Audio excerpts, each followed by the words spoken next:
इस तरीके से है जी यहाँ पर। और भी बहुत सारे रेस्टोरेंट्स यहाँ पे खुलने वाले हैं। और ये जगह बहुत अच्छी है, आप यहाँ से कॉफ़ी वगैरह, चाय वगैरह यहाँ पे काफ़ी मिल जाएंगे आपको। खाने के लिए कुछ लेकर बैठकर अपनी फैमिली के साथ एंजॉय कर सकते हैं।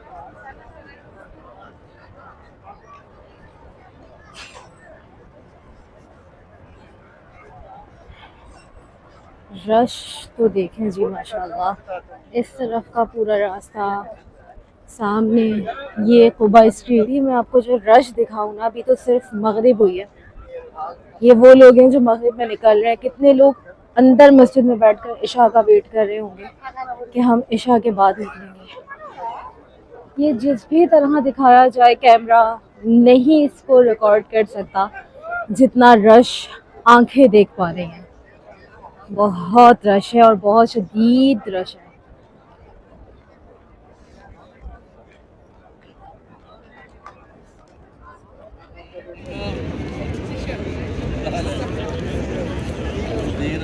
माशाल्लाह रमज़ान की तरह जो है वो रश लग रहा है। आते हुए भी मैंने आपको दिखाया था कि कितना ज़्यादा रश था, और अभी भी इतना ज़्यादा रश है।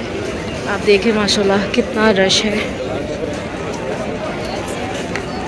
मस्जिद अबू बकर सिद्दीक़ रज़ियल्लाहु ताला अन्हु, और ये है मस्जिद गमामा। और इस तरफ का एरिया मैंने जाते हुए भी आपको बताया था कि बहुत ज़बरदस्त लगता है। बहुत सारे कैफ़ीज़ हैं इधर, और यहाँ पर आपको कुछ इस तरह की फ़ूड चेन्स में मिलेंगे जो कि बायकॉटेड लिस्ट में है। तो सामने भी जो है वो लोकल फूड भी आपको मिल जाएगा उस तरफ। बहुत सारे आइटम्स हो गए इधर, काफ़ी चेंज कर दिया है कुछ ही टाइम में। आपको आइसक्रीम, चाय, जूसेस वगैरह मिल जाएगी। आगे भी ऐसा ही है, वहाँ पे है फास्ट फूड भी मिल जाएगा। ये काफ़ी जो है वो नई खुली है। ये बाबू सलाम रोड कहलाता है। ये सीधा वो मस्जिद मामा की तरफ से आ रहा है। और यहाँ पे भी कड़क एक्सप्रेस और काफ़ी सारे जो है फूड आउटलेट्स खुल गए।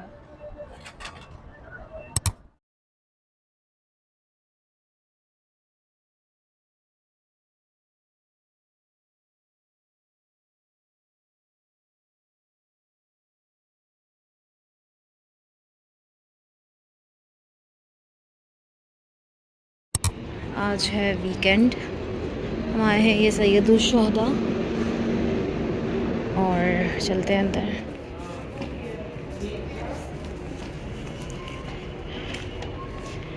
ये है सैयदुल शुहदा अमीर हमज़ा रज़ियल्लाहु ताला अन्हु का मज़ार शरीफ।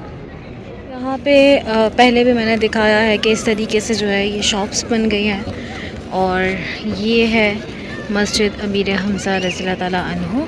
साथ में आगे जो है वो शौदा अहद है, यानी कि वो जगह पर जो है वो जंग अहद में शहीद होने वाले असहाबा कराम की कब्र मुबारक है। और वहाँ पे हज़रत मोहम्मद मुस्तफ़ा सल्लल्लाहु अलैहि वसल्लम के चहीते चचा हज़रत अमीर हमज़ा रज़ियल्लाहु ताला अन्हु का मज़ार शरीफ भी है। तो लोग यहाँ पर वीकेंड्स पर आते हैं। वैसे यहाँ पर बुध वाले दिन आना सुन्नत रसूल सल्लल्लाहु अलैहि वसल्लम है। तो अगर आप मदीना में हैं, अगर आपके पास एक बुध आता है, दो बुध आते हैं, तीन बुध आते हैं, अगर आप मदीना में रहते हैं तो कोशिश करें कि बुध वाले दिन यहाँ ज़रूर आएँ और सलाम पेश करें। ये पूरा जो एरिया है ये मज़ार वाला एरिया कहलाता है। ये जो है ये पूरी मस्जिद है, और सामने जो है वो पहाड़ भी है। इधर शॉप्स भी हैं और बूफिया, यानी कि आपको चाय, जूसेस, बर्गर, आइसक्रीम्स ये भी मिल जाएंगी। इस तरफ ये जो है शॉप्स मैंने आपको पूरा विज़िट करवा दिया। लाजिम एक बार कोशिश करें, रात के वक्त आए यहाँ पर। इस तरफ आप बैठ सकते हैं, स्टेयर्स होती हैं, उस तरफ बैठ सकते हैं, वैसे चाहें तो बैठ जाए। पूरी जगह है, यहाँ पे खड़े होके सलाम पेश कर लें। आगे भी वहाँ पे भी बैठने का एरिया है। मुझे जो है ये स्टेयर्स बहुत पसंद है जहाँ मेरी बहनें बैठी हुई हैं। और वरना ये स्टेयर बहुत अच्छी है इस तरीके से, वरना ये नीचे भी ये जगह जो है आप यहाँ पे भी सुकून से बैठ सकते हैं, वरना ये इस तरीके की तो दी हुई है। यहाँ पे शॉप्स हैं, हदिया की शॉप्स हैं और इस तरह की शॉप्स है। आगे जो है वो आइसक्रीम्स भी हैं, बर्गर और सैंडविच, जूस, चाय वगैरह इस तरह है। ये मस्जिद का एरिया है। जो पीछे की तरफ से हम आए, जहाँ पे मैंने आपको स्टेयर्स दिखाई थी, वहाँ से भी जो है वो एंट्री है और इधर बैक वाली तरफ से भी। तो लेकिन हमें जब बसेस लेकर आती हैं तो अभी मुझे आइडिया नहीं है कि बसेस कहाँ लेकर आती हैं, क्योंकि मुझे काफ़ी टाइम हो गया। तो वैसे आप अपनी प्राइवेट गाड़ी में आते हैं या टैक्सीज़ में आते हैं तो वो इधर आती हैं। बसेस में भी इसके बैक पे आती हैं या इधर ही आती हो तो मुझे पता नहीं है। आप में से बताइएगा अगर कोई रिसेंटली आया है कि बसेस कहाँ पे आती हैं, क्योंकि ये रोड ऐसे टैक्सी का चल रहा होता है। ये जो खड़ी है ये ज़्यादातर प्राइवेट गाड़ी है जो लोग अपनी लेकर आते हैं। यहाँ पे करीम बाइक भी होती है, अगर आप बाइक पर यहाँ पूरा एक्सप्लोर करना चाहते हैं।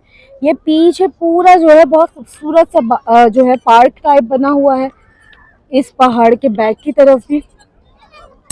अब उम्रा वीज़ा के हवाले से कुछ बात कर लेते हैं। कुछ दिन पहले काफ़ी ज़्यादा मुझे एक ही सवाल मौसूल हो रहा था कि हम सुन रहे हैं कि अकामा वाले या विज़िट वीज़ा वाले या टूरिस्ट वीज़ा वाले उम्रा नहीं अदा कर सकते हैं अपने वीज़ा पर, उनको उम्रा वीज़ा लेना पड़ेगा।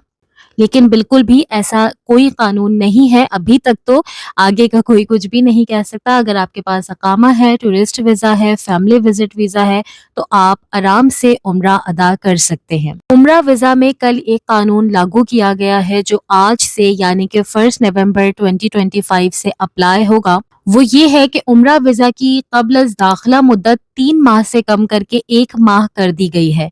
यानी अगर वीज़ा जारी होने के 30 दिन में सऊदी अरब दाखिल ना हुए तो वीज़ा खुद ब खुद मनसूख हो जाएगा, यानी कि कैंसिल कर दिया जाएगा।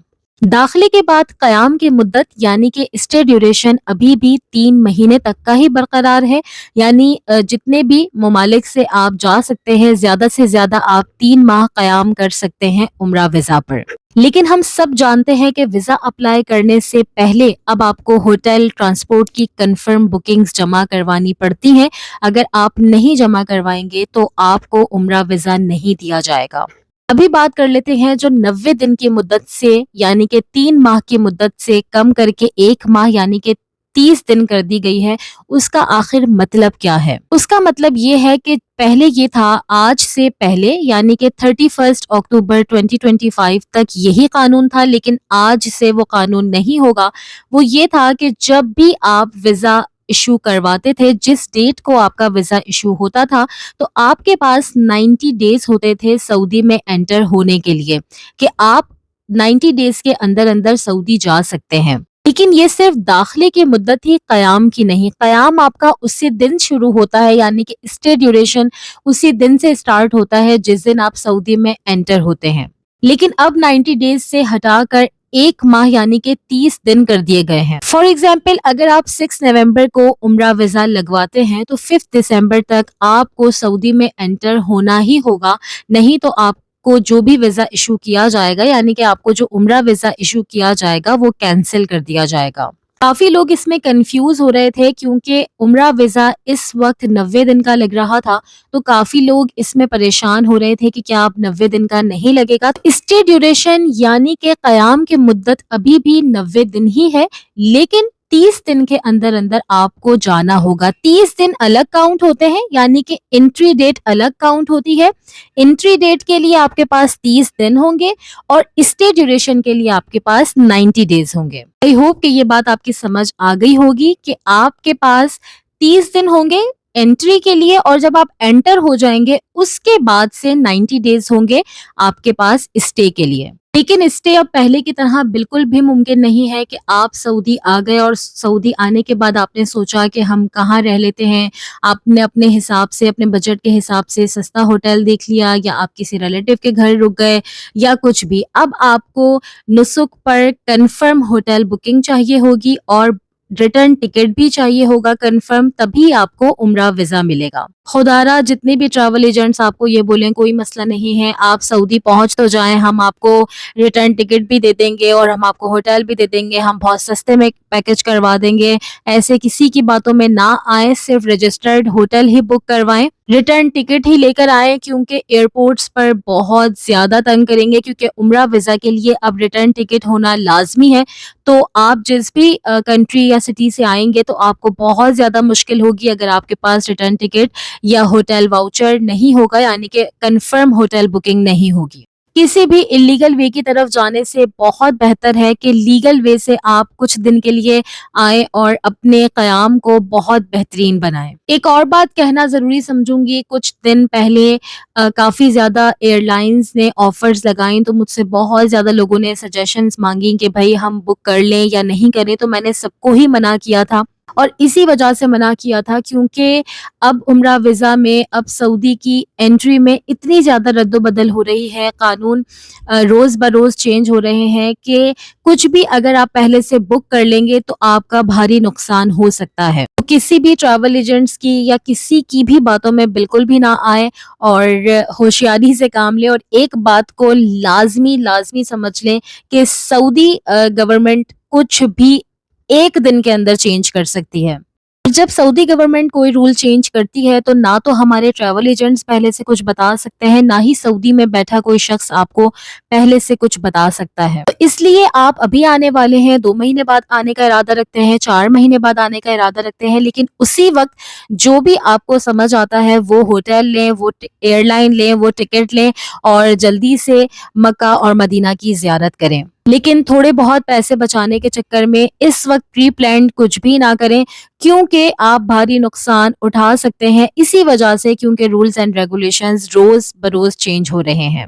बस एक बात का यकीन 100% रखिएगा कि अल्लाह पाक ने जो दिन आपके मक्का और मदीना में लिखे हैं वो इंशाल्लाह आपको ज़रूर मिलेंगे। बस आपने खुलूस से और दिल से दुआ करनी है, अल्लाह पाक आप सबको, मुझे बार-बार हरमैन शरीफैन की बाअदब कबूलियत वाली हाज़िरी अपने माँ-बाप, अपने प्यारों के साथ, अपने घर वालों के साथ नसीब करे, अच्छी सेहत के साथ नसीब करे कि बार-बार हम तवाफ़े काबा कर सकें, मताफ़ में अच्छी सेहत के साथ जा सकें, गुंबद खज़रा के सामने बैठ सकें। ये सारी दुआएँ आपने रोज़ाना करनी है। बस एक और बात का यकीन रखिएगा कि कितने भी रूल्स एंड रेगुलेशंस आ जाएँ, कितनी भी चीज़ें चेंज हो जाएँ, जिस दिन आपका बुलावा है, उस दिन आपने यहाँ होना ही होना है इंशाअल्लाह। तो परेशान बिल्कुल भी नहीं होइएगा, प्लीज़ दुआओं में याद रखिएगा। इंस्टाग्राम पर मुझे ज़रूर फ़ॉलो कर लीजिएगा और मेरे चैनल को अगर आपने अभी तक सब्सक्राइब नहीं किया तो प्लीज़ सब्सक्राइब कर दीजिएगा क्योंकि मक्का मदीना की बहुत ज़्यादा इन्फॉर्मेटिव वीडियोज़ आपको मेरे चैनल पर देखने को इंशाअल्लाह मिलती रहेंगी। अगली वीडियो में मुलाकात होती है, तब तक के लिए फ़ी अमानिल्लाह।